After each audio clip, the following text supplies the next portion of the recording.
Hey guys, today in this video I'll show you how you can make mud in Minecraft.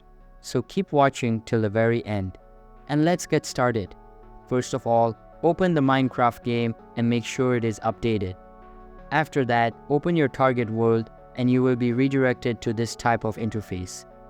Now, the things you will need to make mud include crafting table, glass blocks, and dirt obviously.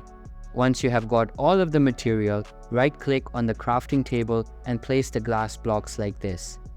After you place them like this, you will get glass bottles. Now you just need to head over to the water bank and fill the bottle with water. After the bottle has been filled, get a dirt block and then right-click on it to turn it into mud. Make sure you are not using a grass block as there will be no effect on it.